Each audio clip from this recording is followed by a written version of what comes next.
this out, you know who it is. Game-god-goldie with another episode of Don't Hate the Player, Learn the Game. And I got a special guest for you. Pimpin Ken, the infamous, legendary, worldwide, international Pimpin Ken. How you doing? Hey man, I'm doing better than most and definitely better than the ghost. I appreciate you coming on here.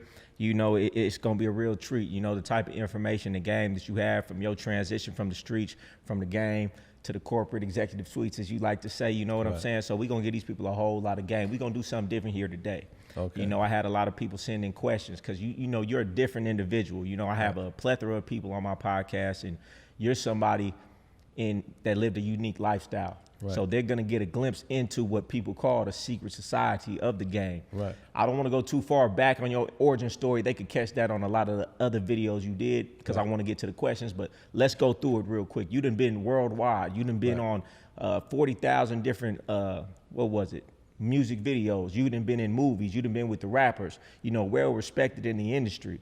Go ahead. Give me a little background. Okay, so when you know, many years ago, an organization called HBO came to Chicago. We was having a players ball at this place called East of the Rhine on 79th. And I was in there popping my game. You know, when I was popping my game, you know, the director, Brent Owens, said, say, man, I'd like to take you to, I would like to interview you, and I would like to, you know, take you and do it to a hotel somewhere and get you somewhere private and get some of your knowledge. I said, man, you know, it's going to cost you. So he said, what is it going to cost? I said, come on to Milwaukee, you'll find out. So he came to Milwaukee. We negotiated a deal. I got more money than everybody in the movie altogether. The movie ended with me, and I got my name. What's the movie credits. called? Pimps Up, Hoes Down. Pimps Up, Hoes Down. Where could they go find that? It was on HBO. I don't know. I guess they probably got it in some type of platform right now, but that's the last place I seen it. Okay. So tell me, we're going to take it back. So for my audience that doesn't know, how many years, how many decades were you a pimp for? Well, man, you know, once a pimp, always a pimp. So I'm 60, so I'm looking at 6 decades right now, the ism. 6 decades. Now, my audience is very diverse, but I understand that the game and the lifestyle, you know, is really just a microcosm of the bigger game of the real life, you know, and a lot of the game and a lot of the lessons are transferable. So it's a lot of information that you have that can still help these guys and help these women and bring some clarity, you know. So first things first, how many women did you have at your height? I had 16 women. 16 women. See, and that seems unbelievable to some of these regular guys out here, you know? Right. I could bet. Yeah. It's hard to keep one. You know, it's hard enough for them to keep one or even get one, let alone having 16, let alone having 16 women, not just having them, but them really having to keep you by giving you money, by giving you different things, trying to keep you, you know? So try to break that down for the regular people out here. What was it about you when the average man could barely get one and keep one, and you was able to have 16, really socking it to your pockets and giving you everything they had every night? Well, you know, you got to look like you are. You know, who you say you is, that's how you got to pull up. So a lot of times, you know, these guys get out here, brother Gang God, they be selling these bras dreams. I ain't never sold dreams. I made dreams come true. So, you know, a lot of bras, you know, they would get with me and they get leveled up, minks and diamonds, and got their own vehicle, and the other bras be like, hey man, you got to get with Ken. You know, he got a real program over there. My program was so strong, and every time somebody was selling a dream, they was selling me, because I was the dream. You know, hey, we're going to get some jewelry, we're going to get Rolls Royce, we're going to get minks and diamonds. I pull up with all that. So, you know, that was one of my secret sauce. It's just, you know, being, you got to look really, really well. You know, you got to dress really, really well. You got to speak really, really well. You know, you got to be the message that you speak. You know, right. So you got to speak with 2 tones, the one in your mouth and the one in your shoe. You got to walk that walk and talk that talk. And that's why a lot of females were attracted to me, because I was the message that I bring. Oh, I like that. And man, I preach that all the time. A lot of dudes, they want to talk the talk, but they don't walk the walk. It's harder to walk the walk than talk the talk, but they don't want to get that back part. They just want to sound cool. What you saying is you got to be who you present yourself to be, and you got to present the best. Yeah, establish principles and forever live accordingly. We talked about that in the other podcasts. So, you know, a lot of times, dude, you know, even to this day at 60, dudes be like, damn, OG, you know, you still, you know, got all your jewels and all your tools, you know. I see you. I mean, I brought my trapper down here. My trapper's a 560, 2022, so, you know, and niggas just ain't doing it like that. So, I've been doing it like that since I was a kid, houses in different states. So bras are attracted to that. Even younger bras be still trying to get at me, brother gang God. They be sweating me like a sweatshirt. I be like, nah, baby, you don't qualify. You know what I'm saying? I'm leveled up. My game is too advanced. That's big. You said two things. So one, presentation is everything. You got to look like $1 million if you're going to ask for $1 million. But number two, you were saying some women don't qualify. And I feel like that's a big thing to point out, because a lot of these dudes, they just accepting anything, right? And what you saying is they got to choose you, but you got to choose them back. They have to qualify to even be able to deal with you. Break that down if you can. Have you ever had a pretty woman, she was so pretty that you thought she was God's gift to men? But but I'm saying she wasn't shit. I know. Oh, of course. You know what I'm saying? So so pretty is what pretty does. It's straight up. I had some bras that look like, I ain't never had no ugly bras, but I had some bras that look like they went all that, but they brought in the most money. You know what I'm saying? Yeah. They was most dedicated. So a lot of times, a woman have to, sometimes I will, when I was young, like you said, I would turn a tramp into a champ, a false one to a boss one. Yeah. Now, they got to come already made, because I don't have time for a fixed up garbage can. Right. So a fixed up garbage can is a woman, she got nice boobs, she got nice teeth, she got pretty hair, her hair done, her eyes is green, red, blue, whatever you want to call it. And you know what I'm saying? She got all the trappings of a prostitute or of a money getter, right? Yeah. But she got toxicity. Right. She got too much toxicity in her life, and she's too toxic. And she's so worried about what these girls that's doing don't even look half as beautiful as her.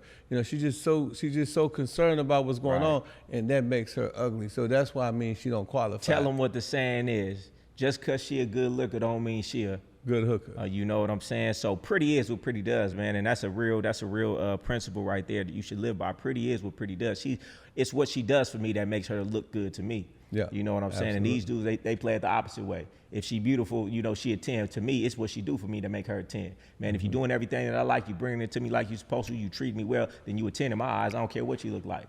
And it goes to show too, the saying, you could put a wig on a pig. And I feel like a lot of these dudes, when you come from the lifestyle and you come from the game, you learn how to put a wig on a pig. So therefore, because you know how to do it, when you see it, and when you see it. You ain't got no game. Yeah, and when you see it, you can see a pig with a wig. And most of these dudes out there, because they ain't come from the game, they don't have the experience. They looking at pigs with wigs and they overvaluing them. But me and you, we have X-ray vision and we can see what we looking at. Let me give you an example. One of my first bottom chicks, right?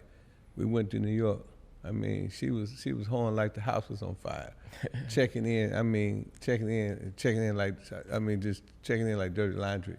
You know what I'm saying? Just stacked up, right? And so I thought that she was all that. We went cross country. We spent about 8 years together. Then I got this white broad, right? I'm talking about gorgeous, zero fat, blonde hair. You know what I'm saying? I can't say her name, but she was one of my best persons, right, that I did business with. And this broad, man, she would go to the grocery store. I'm talking about in some jogging suits or some Nikes, and come back with $2,000-$3,000. Oh, that's a real one. Yeah. She was just a whole magnet, and tricks magnetized towards her. But I thought this broad that I got, because that was my first rodeo, I thought that this was really, what it was. This is how the game was.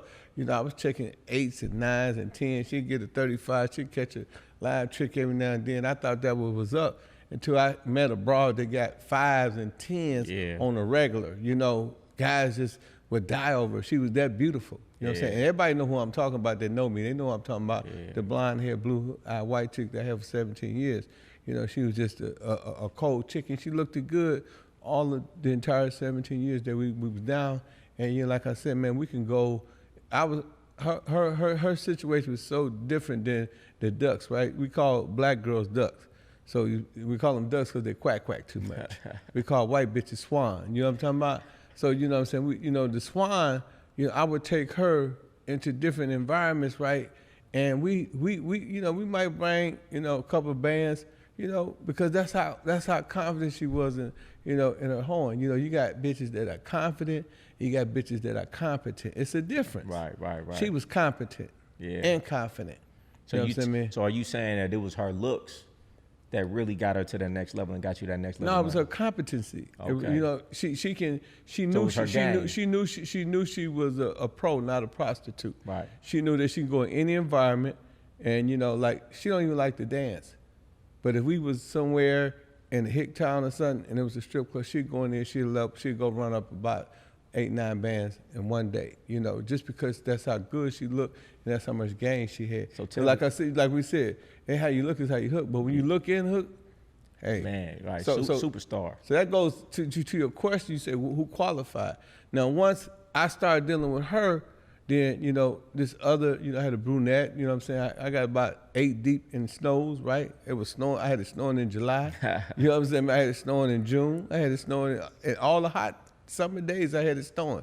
Because, you know, if they weren't snowing, I wouldn't go. I'm talking about the almighty whitey, the Caucasian with the persuasion, the funky hunky. You know what I'm saying? Me. So this is what I'm talking about qualified. Yeah. So now, you know, unless she's a tall, dark-skinned, beautiful black sister, I mean, she had to be tall and dark-skinned, cocoa brown complexion. I wouldn't fuck with her because, you know, that's the only thing that those people in that business would accept other than a European, you know, or exotic, or female, you know, white, Asian, you know, different persuasions, you know, other than African American. Correct me if I'm wrong, but what you're saying is you got to know what you're looking for. You just gonna accept anything. Well, I think you got to know your craft. You know what I'm saying? I mean, you know, I think. No, I'm saying you, as far as what you were looking for that had to qualify. You knew that's what I'm saying. That I was skillful at knowing, you know, after so many years, what works and what don't works, right? Right. You know, tattoos, you know, bullet wounds and all that shit don't work for me. Man, I think that's big because a lot of these dudes, they just taking anything. They don't really have any requirements or any standards. You know, if she coming, he gonna accept it, and that's why he doesn't get further in his situation because he doesn't have qualifications, he doesn't have standards, and you know you only gonna get what you get. You know, if you taking low level, you only gonna get so much out of that. And you saying you was only taking high level, but you could only get high level because you was a high level man. Well, you know, a lot of guys, right? You know, they think they pimping, right? But it ain't pimping, it's mispimping. Yeah. And mispimping ain't no pimping at all. You know, break that down. So basically, what I'm saying. If, you know, a broad come to you, she say, yeah, man, you know, I'm choosing up. You know, here's 30,000, but I need 15,000. You get a broad half, right? Okay, that don't fit with the psychology of the game. Right. Because the game is, you know, I'm the God. I control everything. I control you, your mind, your body, your soul, everything. Right. So that means I have to control the money as well. Exactly. So how can I control your soul, your mind, and your body when I can't control the money? But a lot of guys, you know, they miss pimp because they like, man, you know, I'm gonna take this money because I can use this 15. But when you got principles like, man, I promise you, man, I had bros, man, come at me and try to make deals, and bro, I wouldn't accept the deal for nothing in the world. I stood on my principle. Man, that's and big. Guess what? They always would come back. I tell this story. It's a funny story. So this one sister, right? You know what I'm saying? This was, I was still dealing with sisters at the time. She worked at this African-American club, right? And I would go in there, but she was a dyke. She was a full-fledged dyke. So I would go in there and I would sweat her. And she like, I like women, woo, you know what I mean? And I be cussing her out. You know how we do it, peace. I'm cussing her out and calling her all kind of names and said, this is why, you know, you misguided, undecided, you know, you need to quit making the mistakes, messing with Frosted Flakes, you know what I'm saying? I'm just popping at her, right? Yeah. But then, you know, she tried to give me some money one time, you know, and I told her, man, I don't want that shit. You know, I said, you know, man, come on, man. You know what I mean? Is that all you got? Is this the half that you was talking about giving me? And then, so one day, we was in Indianapolis. I seen her. Her name Alizé. She was on Pimps Up Hold Down. You seen the little skirmish between her and that dyke bitch. She went back to dyking, though. But she gave me all the money. Yeah. And paid me, man, profusely for months because I stood on my principles. Man, that's big. That's big right there. You know, that translates into everything in life. When you don't stand on your principles, you're going to fall. And when you stand on your principles, you get respect. Because even that woman who come in the door, she might got 30,000 for you. She say she going to give you 15. Most dudes will jump at that not knowing. When you jump at that, you immediately lost her respect. And that's going to be short-lived anyway because she knows that you can be bought and not paid. And you got to tell a woman what you always say, I get paid, I don't get bought. I'm going to tell you something interesting, Brother Gang God. Every battle that I ever had with a broad, I'm talking about some bad bras about the money and the logic that I break down. Like, hold on, first of all, Miss Lady, you know what I'm saying? Just look at it like this. How you gonna tell me that you gonna keep the money, you gonna do this, and you walk around here, you know, you stripping in front of these dudes, you know what I'm saying? You laying down with these tricks, you know what I'm saying? I mean, you wanna come home and think I'm a trick, you wanna bring the, you know, when you come in, you got to wash the trick up off you, because, you know, it ain't no T on my forehead, this is a P, you know what I mean? So I'm popping at her, and we going through the motions, right? Yeah. And in every situation, they'll give me that, you know when you win, you know when you got them, they'll smile, I get them. Bam, I win every time. And I tell dudes, man, yeah, a woman's job is to break you down to the last compound. That's what she do. Right. She want to make sure that she debates you. That's her job, is to debase a man. You know what I mean? A woman is not going to never accept no man that she don't put him through a challenge and he passed. Yeah. You know what I'm saying? Because men are actors and women are reactors. Women are incubators. You know what I'm saying? I mean, if you give them food, you'll say they give you a meal. You know what I'm saying? If you give them semen, they give you a baby. Wherever you give them, they'll return. That's, you know, weird. Men are actors, women are reactors. And that's what brothers got to understand. It's what you give that's going to determine what you get. You know what I mean? So if you give them some sucker shit, you're going to get some sucker shit. Exactly. You know what I mean? A lot of go ahead. No, I was just going to say, and a lot of dudes, right, the biggest mistake dudes do is they'll go and they'll break on their bra, right, Goldie, and then they'll go take their money and they'll make it rain in the strip club. Disrespectful, ain't that? Well, you know, that's why I be trying to tell these dudes, oh man, P, you know what I'm saying? You know, that's just the catch hand, you know what I'm saying? No, the catching come for the hanging.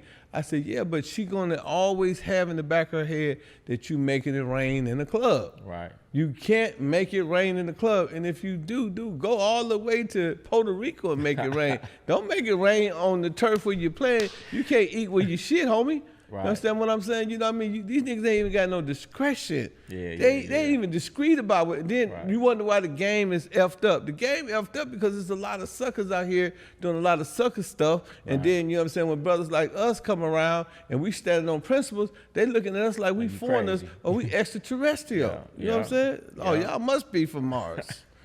They said men are from Mars and women are from Venus. They really think we from Mars. Nah, that's for sure. That's for sure.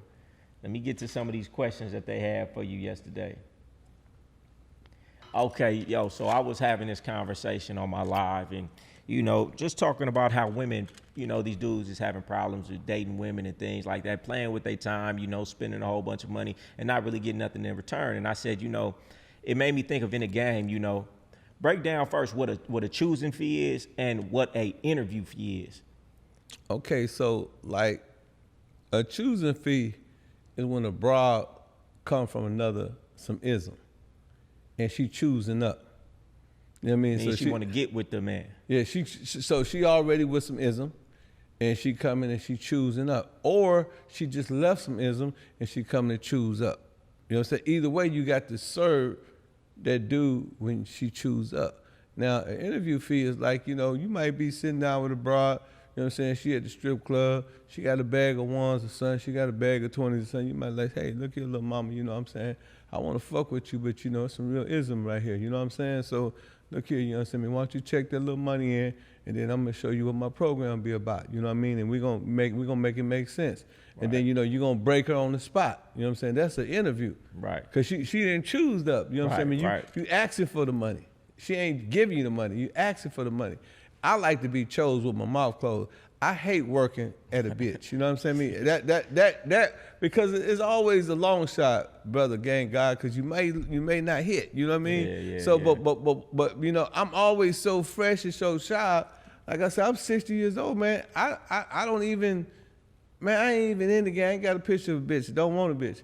But man, I still get action like I was because I still carry myself the same way. If they don't take nothing from this interview, it's all about presentation. You want to get chose with your mouth closed, and I'm big on getting chose. Yeah. You know, a player gets chose. You know, he knows how to put himself in position to be chose. Man, you know how many bras ask me about you? Man, they all in my day. Who was that kid?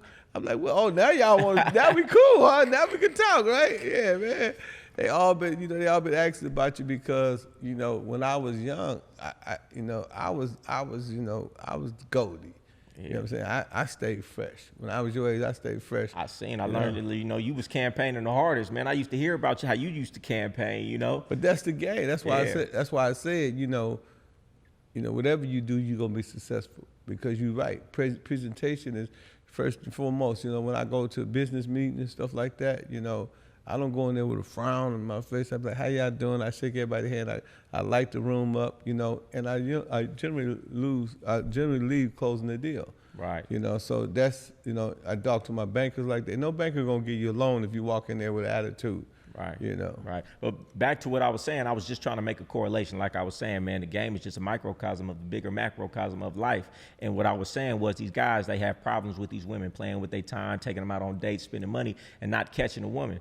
And if they use the same principles in the game, hey, if you even want to sit down with an interview, I need an interview fee. A lot of women wouldn't be playing. And that's what the fee in the game is for. It's because if you don't make that woman pay for your time, then she gonna play with you. But guess what? If she pay for your time, you know she's seriously interested. And I feel like dudes should go back to that in real life. Hey, if you want to go on a date, you pay for it. I guarantee you might not catch as many dates, but the dates you do catch is going to be a woman who's really interested in you. Hey, the blind chick I was talking about, you know, the one that I had for 17 years, right? We was on the phone and we would be talking, right? She would, you know, this is what she chose us. She would call me and I'm like, hey, I'm busy. You know, I'm busy. She got so tired of that. She said, so, okay, what I need to do? Right. Make them sweat. And I went to her town and I met her and she, you know, she gave me a healthy fee, right? Because, you know, even though in the inside of me, I was like, I liked her on every level. She was beautiful, zero fat, you know, cold body for a white girl, you know, got money, but I still had to, you know, I had to get that fee. Cause I knew, and that's why she stood, every nigga in the town, in her town, tried to have her, but she stood with me so many years, you know, cause she knew, cause she was in the game, she'd been with a couple dudes, she knew it was nothing in the world like me, you know what I mean, that she had encountered up to then, you know what I mean, because she was like, you know, and she retired the game, she retired, you know, I was the last, you know, guy that she gave some ends to, right? But, you know, that to go to tell you what I'm saying, it works so profoundly that here it is, you know, years, you know, here it is me standing on her for like 2 months, her calling me, I'm always busy, you know, whatever. And I'm telling you, bro, when I seen her, it was another broad, one of her partners got at me first. You know what I'm saying? I'm looking over her like, you know, like she a brunette too. She a bad white bitch too, you know. I'm looking over her and I'm looking at her. She said, oh, you like that, huh? You like that, huh? So we was in this one club. Then we end up, I seen them in another club before, you know, the night was over with. When I saw him, you know, she said, yeah. And that's how, you know, we swapped information. And, you know, like I told her, you know, woo, you know, hey, man, this is what you're going to need to do, man. You know, you're going to need to make this happen like that, you know. I mean, my fee was $10,000 at the time, but I take it $5,000, you know. I take half right now, you know what I mean, because it's a choosing fee, you know. And you can work up to the other half, get to the 10. So, you know, she was like, you know, bullshitting, but she came with 12. You know, she said your choosing fee is 10,000. Oh, she reached you more. She gave me 12. She said, cause I ain't the average bitch. Oh, see that right there? Yeah. But you know she only did that because you showed to be a next level man that she couldn't conquer right away. So you was a challenge to her. So what I'm hearing right now is 1, presentation. 2, you got to have high standards and qualifications for the woman. And 3, you can't be too accessible. Okay, let's talk to the squares. Okay, all you squares out there, look, man, whenever you have a woman that you're pursuing or you're trying to court, you know, the only advantage that you have is that you're standing on something. You know, a woman want a man to be either intelligent or to be making a lot of money because it's some type of advantage that you got to give yourself. Elijah Muhammad and Malcolm X say a man should be 7 years a woman's senior. You know, it's a reason why, because women mature way faster than men. That being said, so you know what I mean, if you don't have a lot of knowledge, if you don't have a lot of wisdom, then, you know, she's going to use her wisdom and her knowledge against you, and she's going to try to little boy you. Ooh. But you know what I'm saying? But if you got some wisdom and some knowledge, and every time you talking to her, you level her up, or you're not raising her skirt, but you're raising her intelligence, then you're going to always have the advantage. And when she marry you, one of the things that you got to do, especially once you lock a broad down, you got to always reinvent yourself. Women is not going to like complacency. You can't be complacent. You got to keep elevating. You know, today you in real estate, tomorrow you a lawyer, the next day you doing something else. But don't never stay doing the same thing, because she's going to get comfortable, and when she get comfortable, just like any other thing, that's when she start to wonder. You know what I'm saying? And that's why a lot of divorces become, because men get too comfortable. You get to playing NBA 2K. You get to doing all this square stuff. You know, you get to hanging out with the boys playing football, and you forget that you got a real woman at home that you got to stand on. Man, hey, that was too much game right there. They need to pay for shit like that. Hey, it's for sale, man. Free 99. Hey, you know, I used to say it all the time, man. I'm like a fixed Rubik's Cube. Just when you think you got me figured out, I change again, you know. Because soon as a woman figure out a puzzle, what does a woman do when she's done with a puzzle? She put the pieces back in the box, you know, and move on to another one. So you got to stay moving, stay evolving. And I love what you said. You got to stay 7 years her senior. You got to stay 7 steps ahead of her. Don't raise her skirt, raise her intelligence. You know what I'm saying? So, man, that's some game right there. Listen, brother gang God, man, listen. 99% of my success come from being a thinking man. See, if I get my brothers and sisters out there to think, they'll say themselves. You know, the problem is we don't think, because the thought was the cause of all. See, the sin don't lie in the act, it lies in the thought. You got to think it before. It got to be in your head before it be in your hand. You ain't just bought that chain. That chain had to be mentally designed. Yeah, that is a custom chain. Yeah. And that's how you got to do with your life. You got to custom your life. Just like that Rolls Royce you got outside, that's gold. Yeah. You had to think about that. You got to think about everything you do when you're dealing with a woman. You understand me? You know, you just can't. You know, man, I got so many tricks and trades, man. I mean, it would cost $1 million for me on how I deal with women. You know what I'm saying? Me and that's a whole nother interview. Right. You know, just dealing with women, man, the psychology of dealing with women, man. I make women, I don't say I make, well, my woman, you know what I'm saying? Everything that come out of my mouth is instructions. Hey, excuse me, little mama, I need you to cook me some eggs. As soon as you cook the egg, I need you to go run me some bath water. After she run the bath water, hey, little mama, I need you to go get my slippers, right? You know what I'm saying? I need to put my house shoes on. Then after that, hey, little mama, I need you to run to the store and grab me some fruit. It's 9 o'clock at night. Little mama, I need you to go run and give me some fruit. Up. You know what I'm saying? I mean, the minute, you know, like, let's use the pimping, for example. Hey, what's up, bitch? Hey. That's the first introduction, right, to most pimps.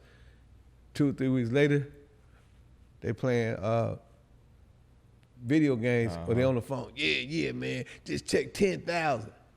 Now she looking at you like, nigga, what happened to the pimping that you gave me out the door? Niggas run out of pimping, and then they wonder why the bras run off. Yeah. They run off because it's a 24-hour job. Yeah. Being a husband is a 24-hour job. Being a wife is a 24-hour job. You can't never stop. You got to always, hey man, the same thing it took to get your baby hooked is gonna be what it's gonna take to keep her. Man, and they forget that part. It's easy to catch them. It's what you do with them after. That's where the real work come in. That's like my mentor always say. He said, Ken, it's easy to get money, but it's hard to keep it. Yeah. Everybody know how to get millions. Yeah. But don't too many people know how to keep them. Don't too many people know what save and invest mean. People don't know how money works. People don't know how to use money. You know, and the same thing with females. A lot of niggas can catch a bitch. Right, don't know what to do with But hey, man, I seen niggas catch a bitch, pull up in a Bentley and leave in a motherfucking bucket with their pants holding up with a shoestring because they ran out of pimping. Yeah. And me and you got into it. He said, Ken, I'm going to take all your money. I said, cool, go take the money, man. Just let me keep my game, man. Right. It's just worth. Yeah, because I'm going to get some more money. Right. You know what I'm saying? Niggas be looking for their game like they lost some cigarettes. Where my game at? And the bitches looking at them like, then they get a call, you bitch ass nigga. You know, fuck you, nigga. And they wonder where the disrespect come. Nigga, disrespect come from the bitch didn't peep your game, nigga.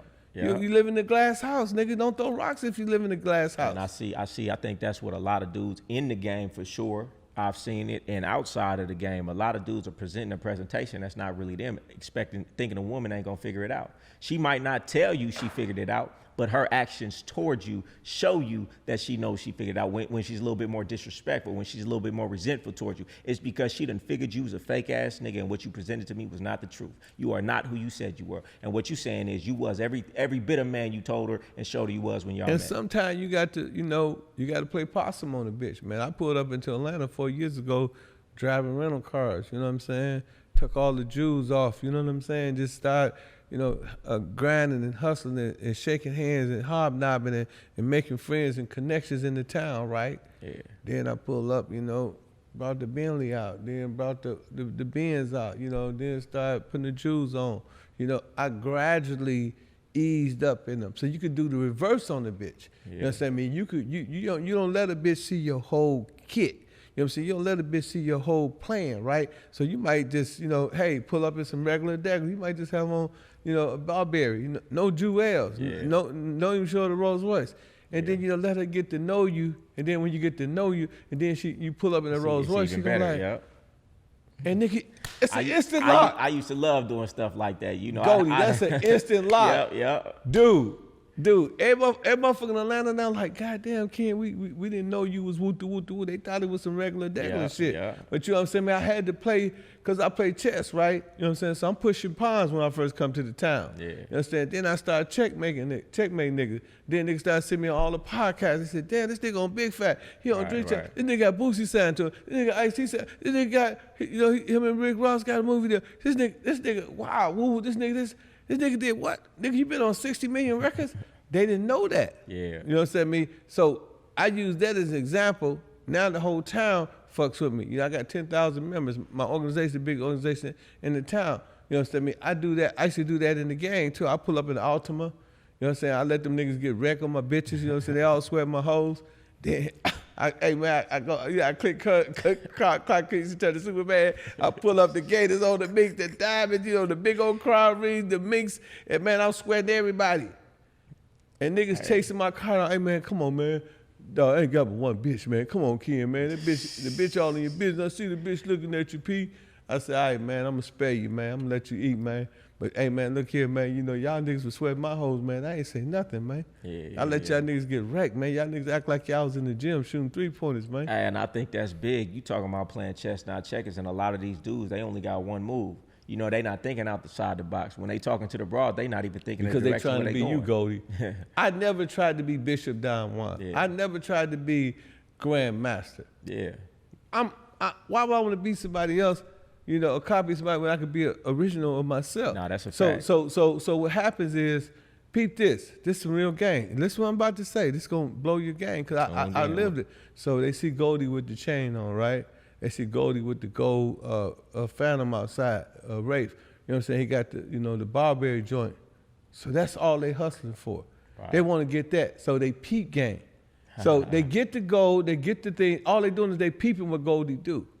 But they don't have no game. They just peep game. Yeah. So when Goldie disappear, everything stopped. Man, tell And him. then you be like, damn, man, my nigga was balling, but you know, he around here, y'all going to the 11, y'all going to Tootsie's, and y'all popping, pimping and shit. And this nigga, you know, he leveling up, and you know, he mashing at the bitch, like, yeah, bitch, we gotta get this, we gotta get this. Yeah. And he get everything that you said that you got, and then you disappear on it, or you quit fucking with the nigga. What happened? This nigga fizzle out, man, just like a soda, man. I used to say that shit all the time, man. Everybody try to peep game, but you know what happened when you peep game? When there ain't no more to peep, you run out of game. You run out of things to do. You run out of things to say. And that happens all the time, you know, so. And that's the answer to your question, bro.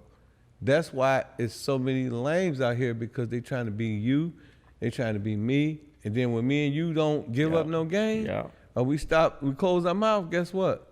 Them niggas, the true self come out, and the bitches blow up every time. Man, and I try to tell them all the time, man, you getting on my Instagram, you watching Ken YouTube, you trying to peep game because you too cheap to pay for it and get the real game. Listen, we give thousands of crumbs of game, but it takes millions of crumbs of game just to make up one slice of cake of this game. Y'all really not getting a lot. Y'all just game deficient, so a little bit is a lot to you. But if you don't get instruction with them game, you're going to self-destruct. Mm-hmm. And I see it all the time. You know, a lot of my partners, man, they teeth and fell out. You know, they got that needle in their arm, they got that pipe in their mouth, they got that bottle in their mouth, and they done. They 60 years old and done. I got a real question for you, man, because everybody talk about, you know, the glitz and the glamour of the things that you did, because you make it look good, right? You make it look good. You make that shit look real good. But what's the reality of the game, you know? Because most of them, I would say, aren't doing it like you. I would say maybe you like the 5%. The majority of the game is almost like the majority of real life, you know, middle class, just barely getting by. What do you think about that? You think I'm right on that estimate or wrong? Well, you know, one must study to show itself approved, you know. Hey, man, people would say, Ken, what to study? I would say, study yourself.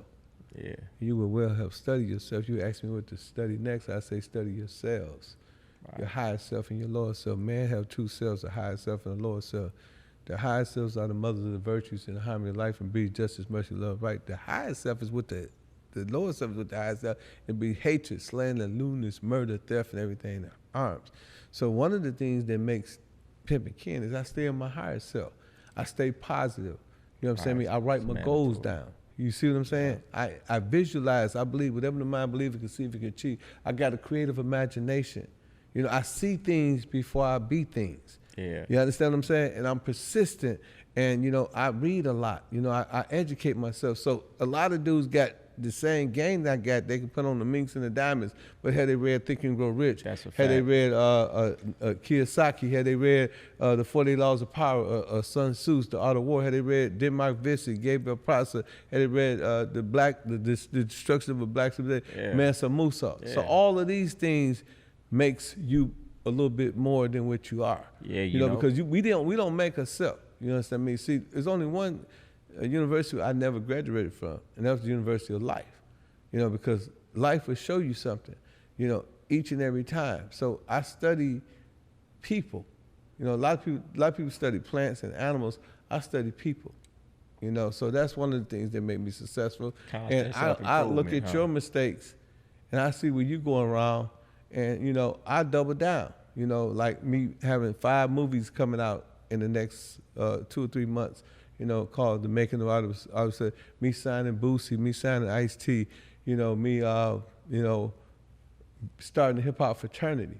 You know, just being industrious. You know what I'm saying? Me being creative. You know what I'm saying? Have a creative imagination, a creative mind, and being able to organize people and delegate to people and be a great leader. You know, being tolerant. You know, being being, you know, practicing justice, being equitable to people.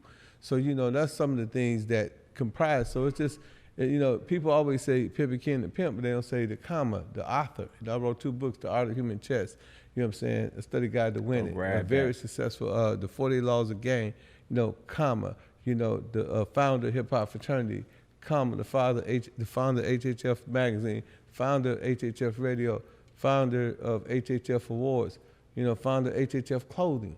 You know, so you got to keep on reinventing yourself. And I hear what you're saying, and I feel like that's big. You know, it's all about purpose. You have a purpose, and women always want to follow a leader. Or diversification.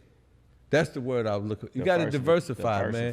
You got to have vertical integration. So, you know what I'm saying? As you integrate, it's got to be vertical. So, you know, I'm always, you know, coming up with something. So everybody try to typecast me and say, he's a pimp. Yeah. And they wanted to put me there. But like, he's on Drink Champs. He's doing books now. He's doing this. He's doing that. He's got movies. He's doing that. And I never let a nigga put me in a box.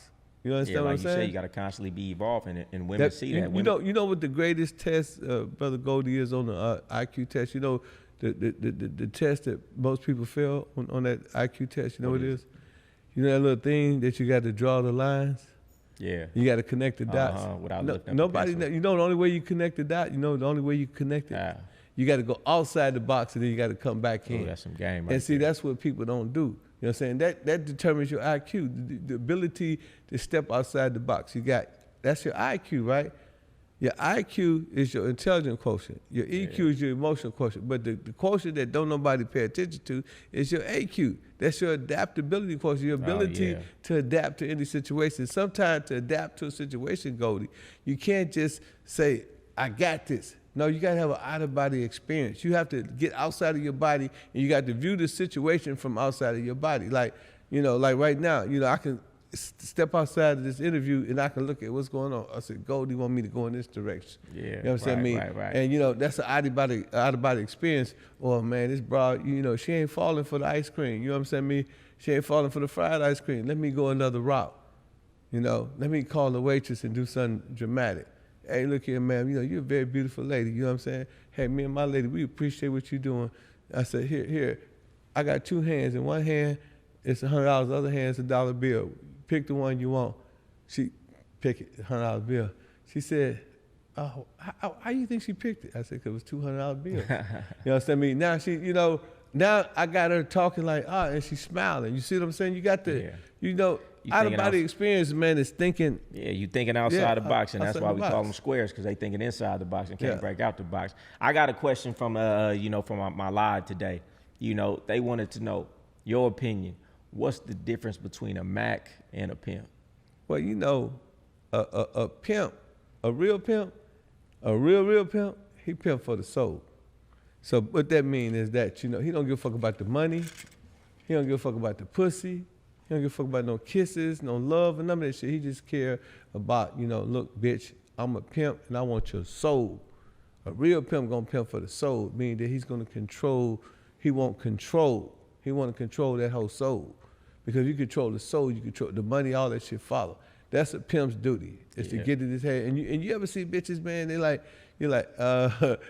hey, mom, what you doing out here? It's 3 o'clock in the morning. I can't go nowhere. My daddy don't play that shit. He's so far in the head that the police can't get it off the street. Her mama can't call her to get off the street. He got a soul. You know what I'm saying? That's the difference. Now, Mac, you understand me? He got a little bag over here. You understand me? He got a little business over here. He doing a little real estate. The bitch, he don't need the bitch soul. He just want the money because he like taking the money and he like the way it make him feel. He like, nigga, I'm a real Mac. You know what I'm saying? I got this whole breaking and stuff. You know what I'm saying? It's a difference. But a pimp, he ain't going for that shit. A real one. You know what I'm saying? A real pimp, you know what I'm saying? He don't pimp with his dick head. He pimp with his big head. He ain't tender on the zipper. You know what I'm saying? He ain't gonna make no deals. He ain't fucking with Marty Hall, none of that shit. That's a real pimp. Very few niggas get to that level. You know what I'm saying? The reason why I was a real pimp, because I met a real pimp named Pimpin Pope in prison. And I said, man, what the fuck you doing here in prison? I was a little young wild nigga knocking niggas out and shit, being prison type nigga, you know what I'm saying? And he said, man, cause dude, Sam jumped on my car and I shot him out. And so I said, man, I got one question for you, man. I said, man, I had hoes because I had dirty red at 16. So, I had my first hoe at 16. I said, man, man, what is the secret to pimping? He said, ain't no difference between an inner pocket hoe and an outer pocket hoe. He said, man, you gotta have you have a triple bypass. You gotta have all the sympathy removed from your heart. And that's a pimp. A pimp is a nigga with no sympathy. You know what I'm saying? He ain't got no sympathy for no hoe because he understands that these hoes belong to the community.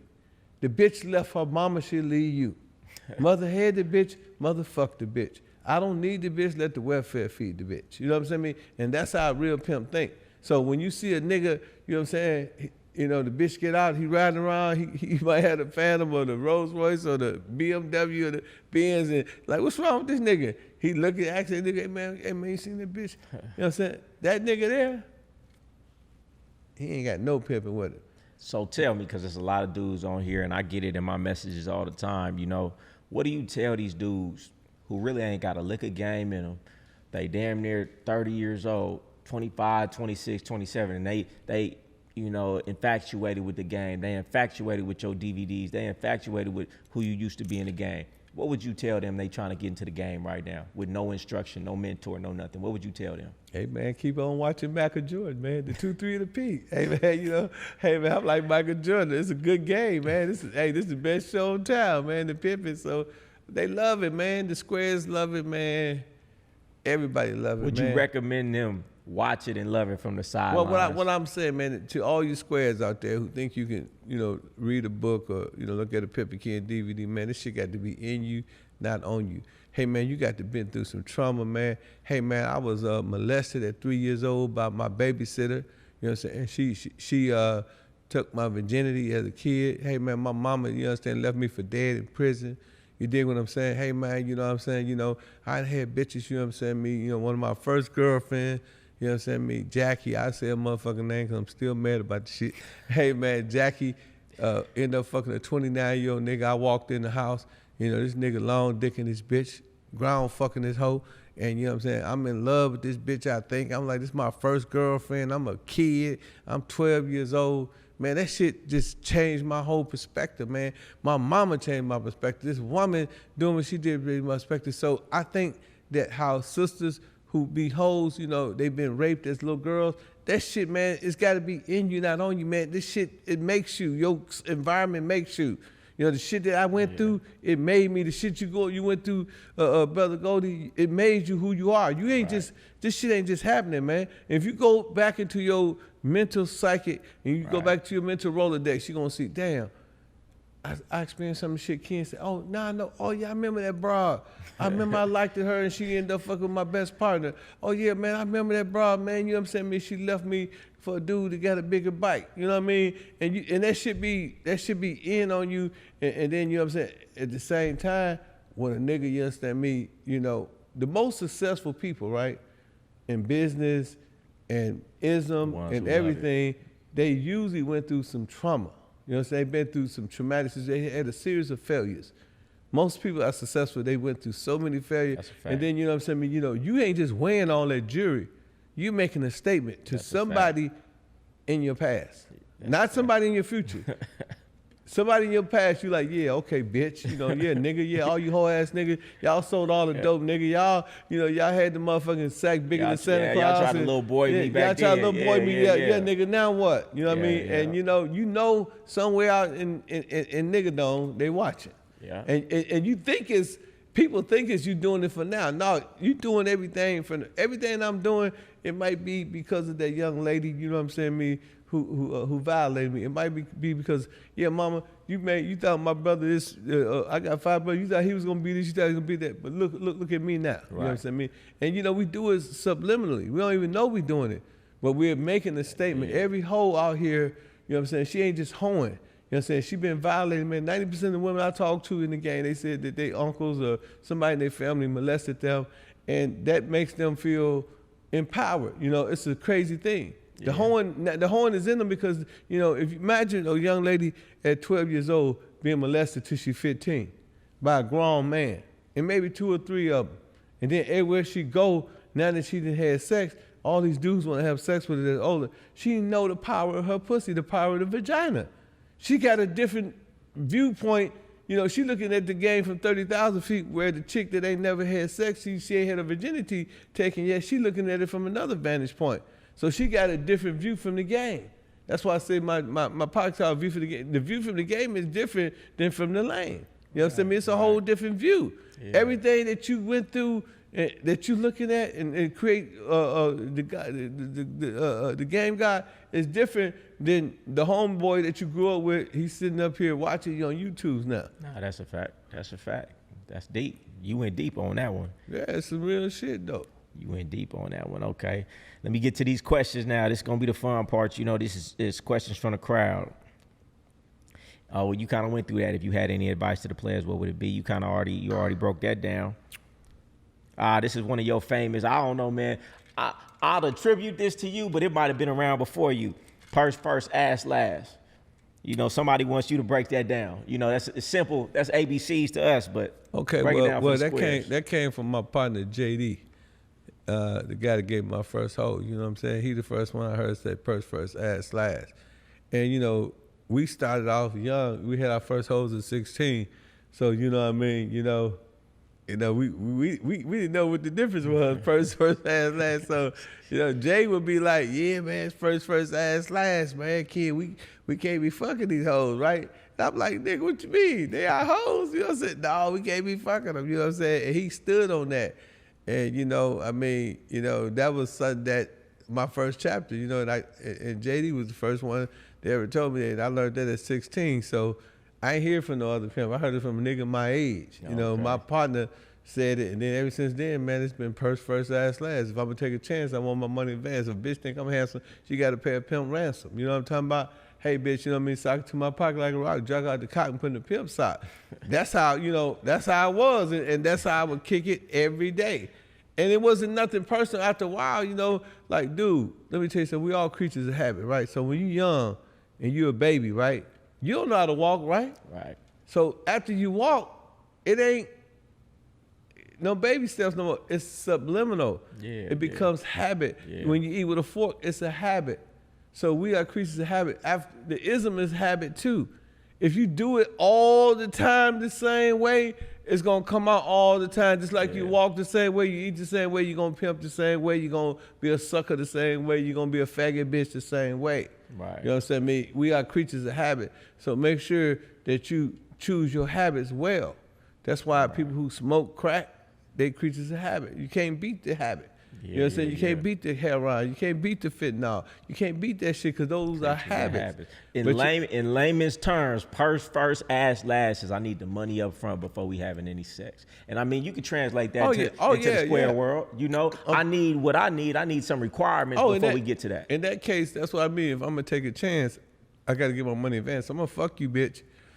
I at least got to get paid first. I like you said some once. You said when you go through a drive-through, somebody asked you about McDonald's. Yeah, you go to McDonald's and you order 2 beef patty, special sauce, lettuce, pickle, and sesame seed. That's the Big Mac, right? Yeah. That's me, y'all. And you understand me? You know, you go to McDonald's, they make you pay at window 1, but you don't get the Big Mac to window 2.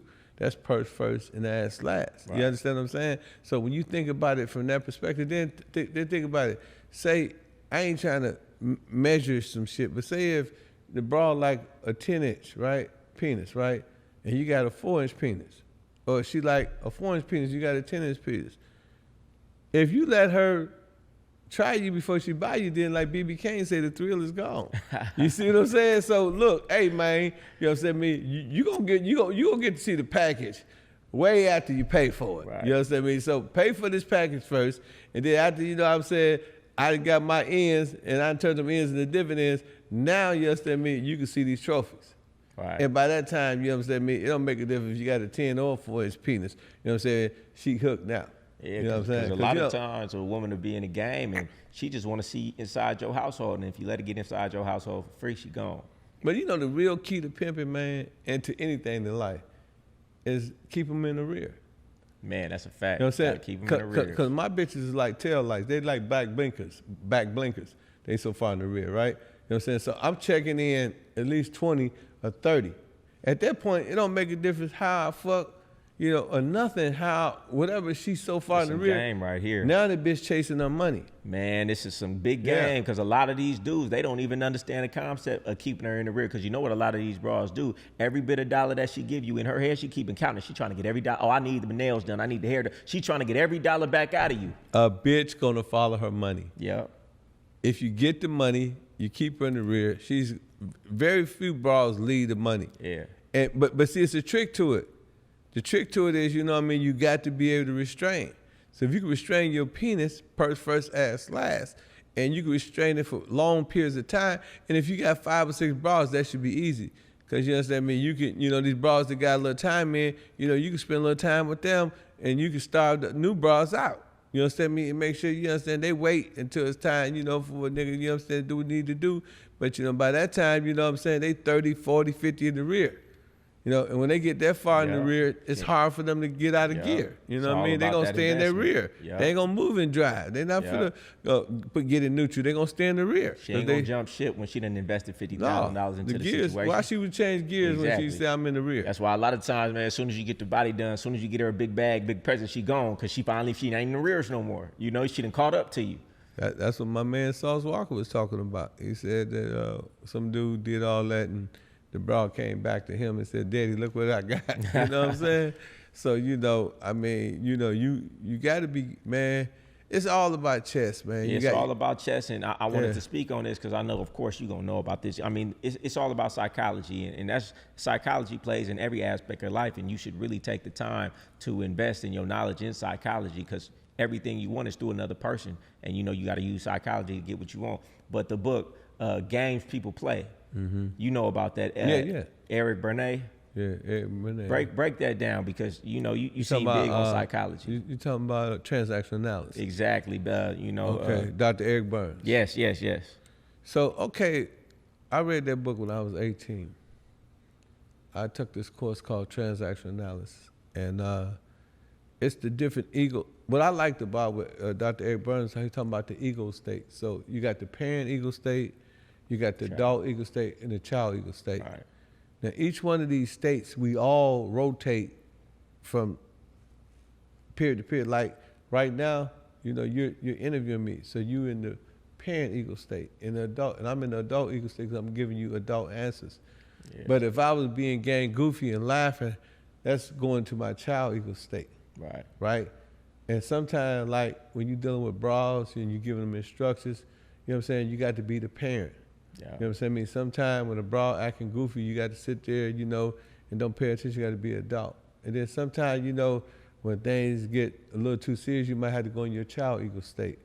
Child ego state when you're playing, joking, and being fun. You know, adult ego state when you're being serious.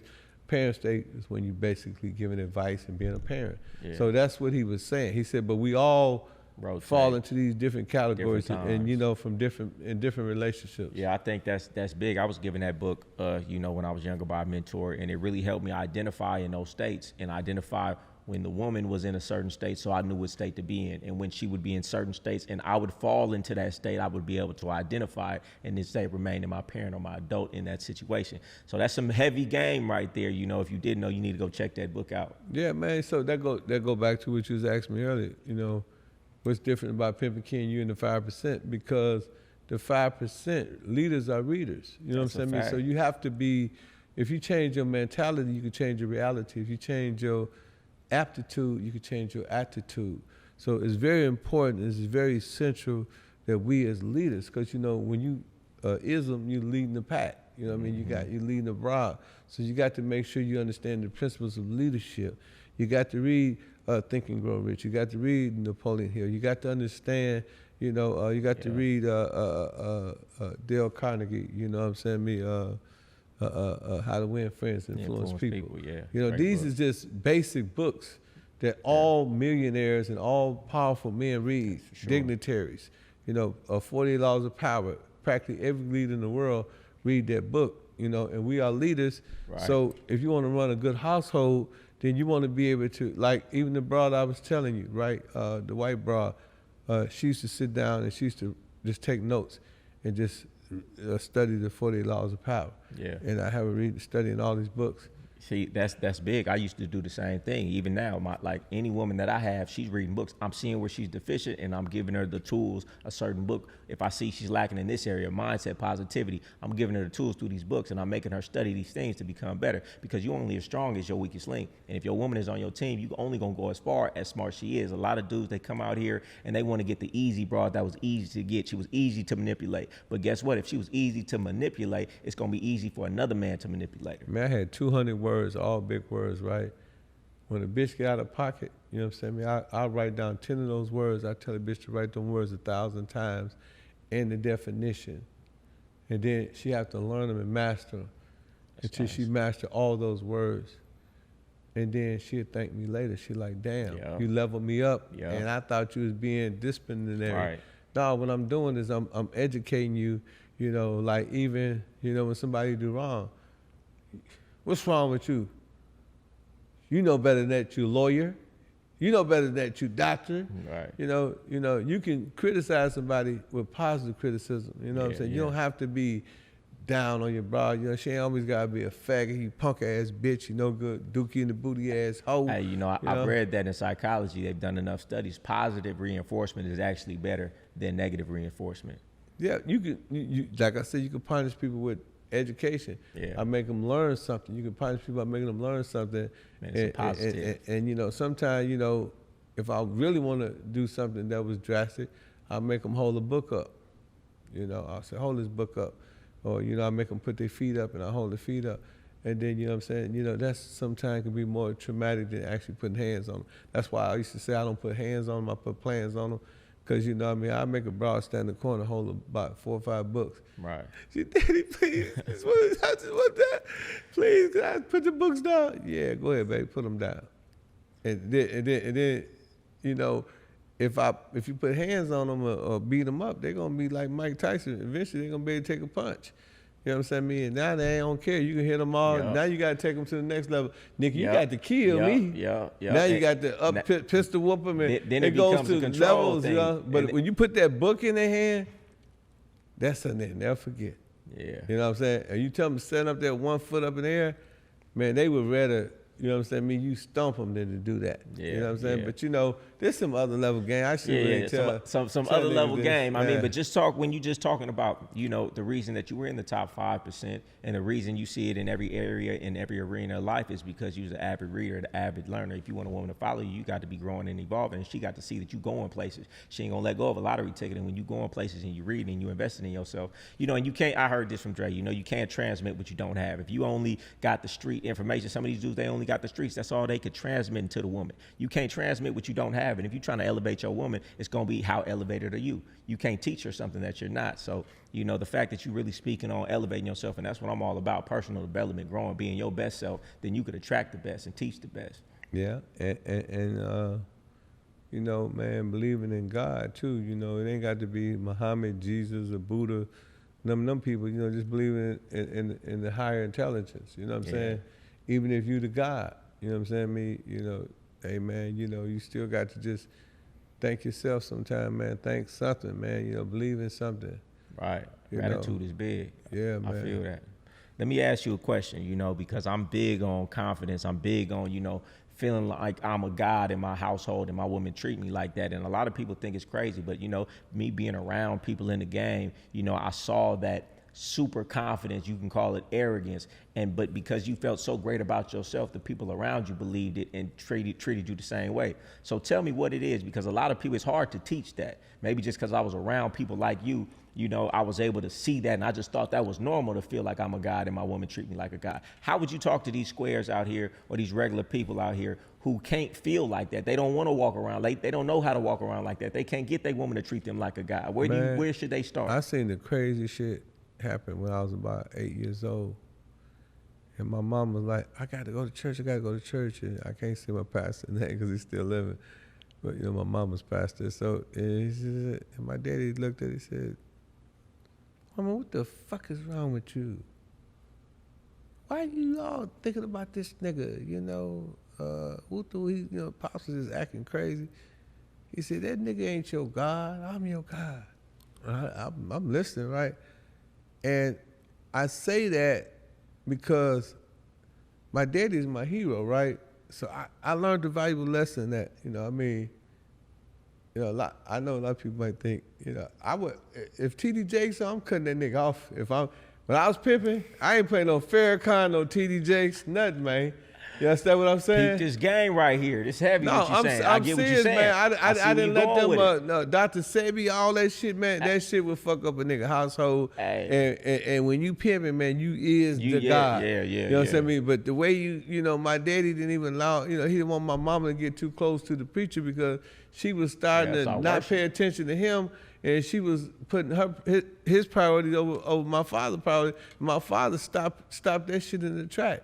And so she stopped acting like that, like I got to go do this for the pastor, I got to do this and this, that, other. He put a halt to that shit.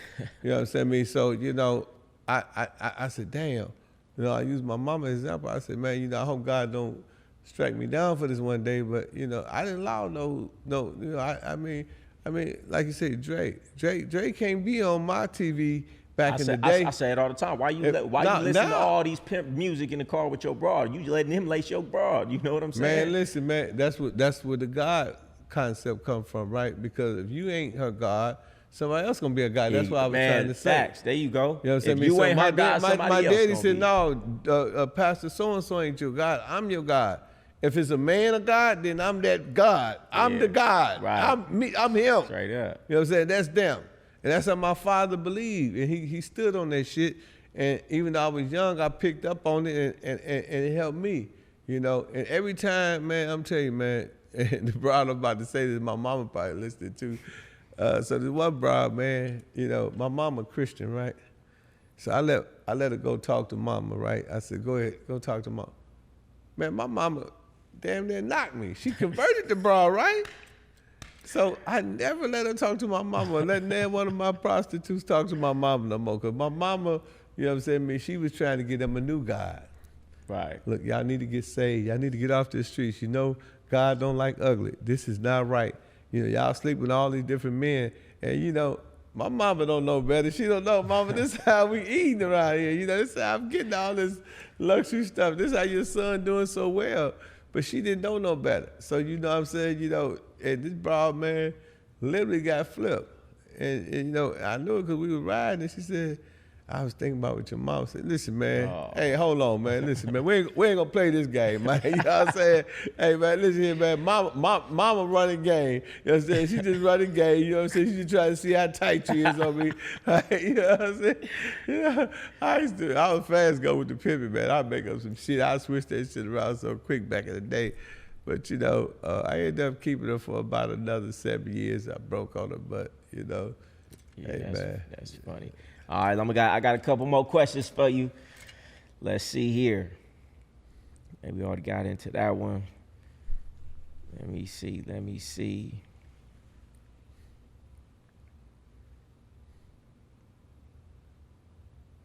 If you could do it all over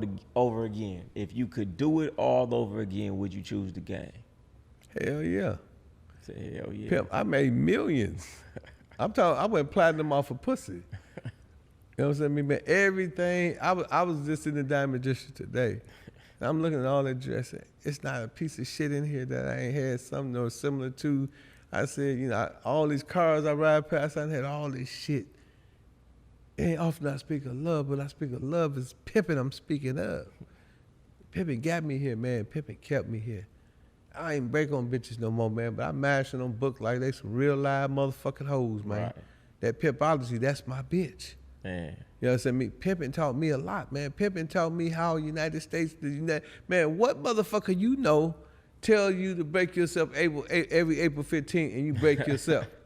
Other than Uncle Sam. Nah, that's a fact. And then you understand me, here it is, these motherfuckers gave away $98 billion, pimp. Look at me when I talked to you one time. $98 billion to who? To right. Ukraine and Israel. Yeah. It's niggas right here in fucking Miami, broken, busted, and disgusted. They gave these niggas 1 penny. Yeah, that's a fact. And it's our tax dollars. Yeah. Who pimping? You know what I'm saying? Who pimping? That's really big game right there. No, seriously, who pimping, pimp? Yeah, that's the biggest game. So that's what I'm trying to tell you. So when motherfuckers talk about this on the corner pimp shit, this fake ass shit, man, they got to look at the real, man. It's real shit goes on some real level shit. Nah, that's what I say. I mean, y'all talk about deception, man. Did Saddam Hussein had weapons of mass destruction? Yes or no? Hell fucking no. But right. Did the government tell us he did? Yeah. Hell yeah. Didn't they tell us afterward that it was a mistake? Yeah, that's big game right there. But if we tell a bitch, hey, look here, bitch, you know what I'm saying? I'm going to take you to the moon, bitch. I'm going to let you jump in the air, and you're going to stay there for 2 minutes, bitch. You ain't going to hit the ground. Hey, man, that's deception. We manipulating the hoe. We're getting charged with human trafficking. So, man, you know, I mean, it's like a nigga just got to understand how to pimp. In every situation, there's a pimp and a hoe. Either you the pimp or you the hoe. The key to the game is just keep being the pimping. Man, you know what I'm saying? PIMP, put it in my motherfucking pocket. That's you understand me? And it don't make a difference whether it's real estate, whether it's a hotel or hotels. Yeah. I'm talking about a hotel, a bitch's tail. You understand me? It's still pimping. You understand? But as long as you understand me, getting a profit, a return, or ROI on your game, then you're winning, Jack. You understand me? And that's what the whole game is about. It ain't about, you know, the flashy cars, the jewelry, none of that, man. It's about winning, man. And that's why my book is called Study Guide to Win, and win with grace. Right. Homie, when I win for smile.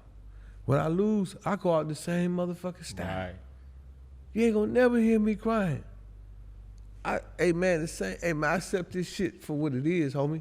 You know what I'm saying? It don't make no difference to me. You know what I'm saying? When them niggas rob me in DC, I charge it to the gang. Got to. You know what I'm saying? Man, I charge the gang because you understand them bitches got it right back up. You know what I'm saying? Everybody was like, man, woo. I said, man, listen here, man. One game pay another game, man. Hey, man, every time a nigga rob me, guess what he do? He go buy some pussy from another pimp.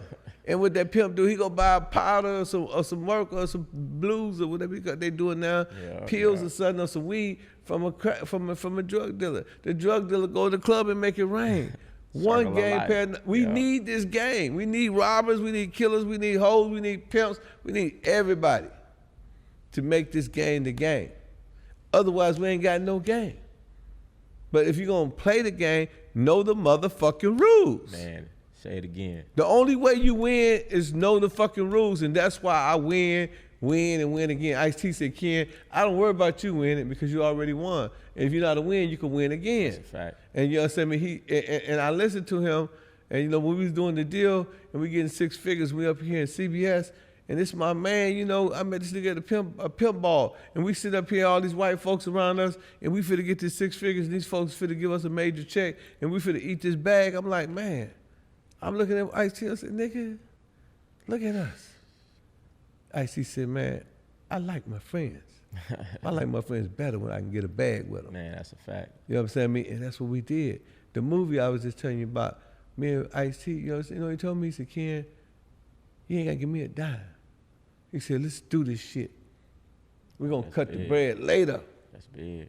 That's what he said. He said, we're gonna cut the bread later. The man gave me access to everything. We shot the movie. I had my camera crew Let them come know out. what's the movie called. It's called The Making of an Autobiography of a Celebrity. And basically what it is, it's about the making of Ice-T book. We got the making of Boosie book. We got the making of Rick Ross book. We got the making of my book. And, you know, we also got Pimp C Part 2, The Best of Both Worlds. So, you know, basically, I'm a filmmaker, literary agent, you know, author. I do a whole host of things. But, you know, more than anything, though, brother, Game God, is I try to be an example for young people like yourself. You know, man, they said pimps don't die, we multiply. You know what I'm saying? My thing, brother Game God, is this. You know, when I was young, they told me, they said, Ken, we're going to pimp or die. I said, nigga, I don't want to die. You know what I'm saying? Nigga, I'm a pimp and multiply. Yeah. You see what I'm saying? Yeah. So when Different niggas was out there losing their hoes and losing their hair and teeth at the same time, Right. man, I was out there, you know, making movies. You know, I was out there, you know, negotiate with record labels. Yeah. I was out there negotiate with movie theaters.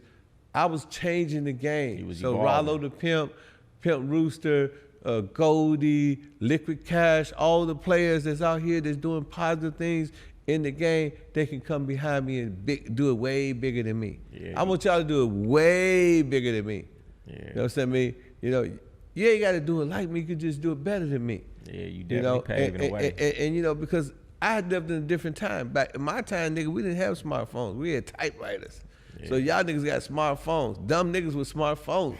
You see what I'm saying? So that's a big ass difference. Yeah. So y'all niggas got the internet. We didn't have the internet back then.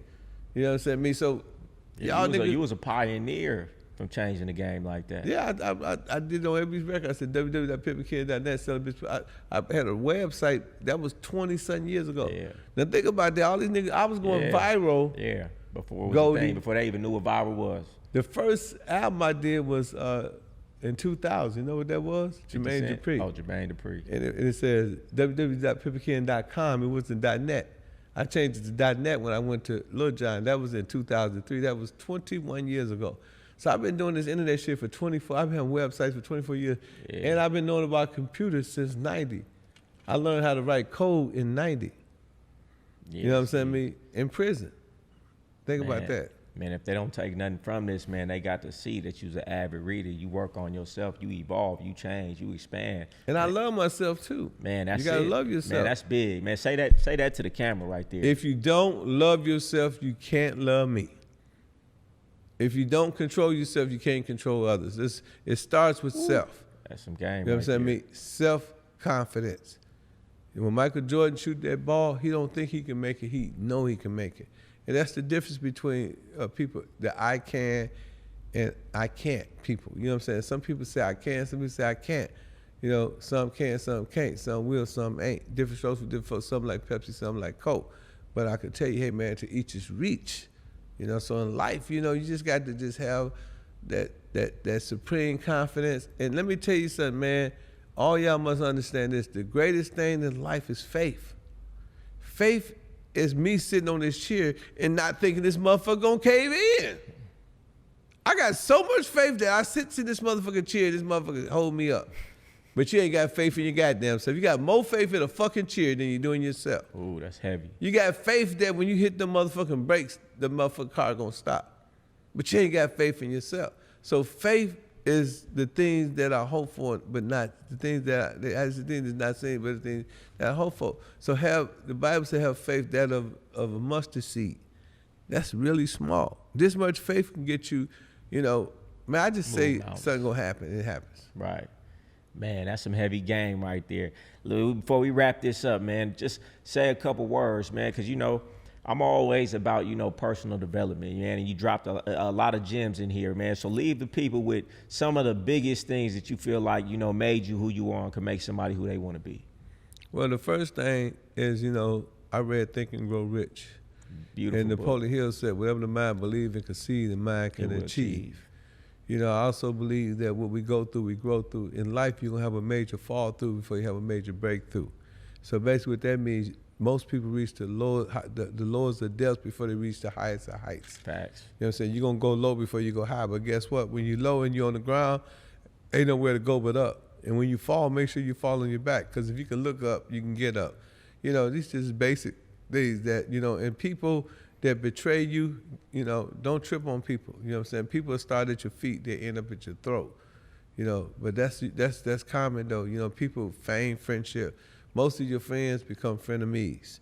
You know what I'm saying? They just act like they with you, but anytime somebody praise you a lot, they really envious of you. If they talk about you too much, if it's too overkill, it's profusely praising you, they really plotting on you.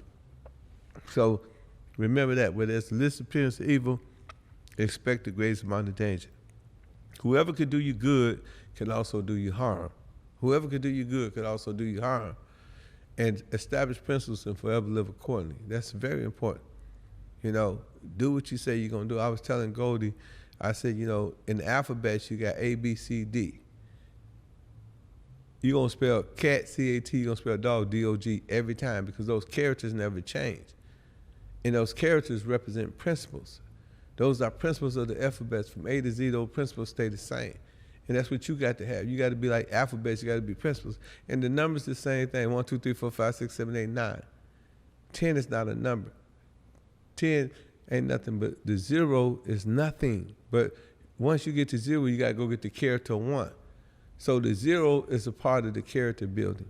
So you go to 10, to 100, to 1,000, to a million, to a trillion, a billion, whatever you want to go through. But that's character building. So you could even build on your character, you know, by adding decimals or adding zeros to your character, right? You know what I'm saying? I mean, so when somebody say you 100, a lot of y'all say y'all 100, but y'all really 75. You know, so you're not 100, you know, because you ain't gonna tell your bra her breath stink. You ain't gonna tell her she getting too fat. You know what I'm saying? You ain't gonna tell your guy, you know, hey man, you need some Viagra. You ain't gonna say these things. That's keeping it 100. We keep it 75. But if somebody keeping it 50, you need to run for the hills. I give you 25%, but I ain't gonna give you no 50%. 50% is overkill. So make sure, you know, when you're dealing with somebody, give them 25%. So when they say they 100, just say, yeah, they really 75. You know what I'm saying? So the fake shit don't come until you get to the 50% range, you know? So just remember that, you know? And like I said, me and Goldie was talking about a whole host of things, and you know, that's just, you know, that's just some life advice. Oh yeah, real wealth is built through saving and investing. Save at least 10% of your income on a weekly basis, and then invest it. S&Ps, whatever, you know, just go find you some stock, you know, get you some Bitcoin, get you something, you know, invest in some property. And property is very cumulative, you know, it's compound. You know, property, you know, in some areas that I used to live at 20 years ago, the house was $1,000, $10,000, now they're $100,000, $200,000, you know? So that's the quickest way to get rich is through real estate, because real estate is the realest shit. That's a fact. Man, you done dropped so much game on here, man. They damn near need to pay for this interview because they're going to pick up so much, but we're going to give it to them for free this time. Well, if they like it, share it, like and it, share hit the notification button, they're gonna get you some money. Yeah, you know what I'm saying? yeah. You know, if y'all get them views up, Share the video. Show everybody this video. Y'all gonna help Goldie, you know, get richer than what he already is. Hey, you know, and I appreciate you coming on here. And I just wanted to leave with a couple words, man, because you were talking about some heavy things. But what I really took away from this, man, is appearance, man. You got to look like $1 million if you want to ask for $1 million, whether it's from the broad or whether it's from the corporate suites, you know, and trying to making deals happen, man. He's looking like $1 million every, even right now. You know what I'm saying? He outdoing me right now. You know what I'm saying? So Nah. Hey, you talking shit, yeah. Hey. You got appearance is everything. Stand on your principles, stand on your morals, have high expectations, qualify the women and the men and the people that you have around you. You know, it's all about standards. You got to be a Cardi man, not a Cardi fan. Know. You got to be a Cardi man, not a Cardi fan. Look at the Cardis man. He got on. Yeah, these the Cardis, man. These the ones that Rick Ross got. You dig? Hey, man. Oh yeah, y'all hit me up at realpimpken_. You want to buy my books? Go to audible.com. Type in the name Pimpin Ken. You get my books. If you want to check out my podcast and check out my man episode coming up called View from the Game, go to Pimpin Ken Podcast. Just type that up in YouTube, all caps. And man, I'm gonna pop up. You know what I'm saying? I mean, you ain't got to watch the TV. I watch you walking past. You know, and that's all on Don't Hate the Player. Learn the game. Straight up.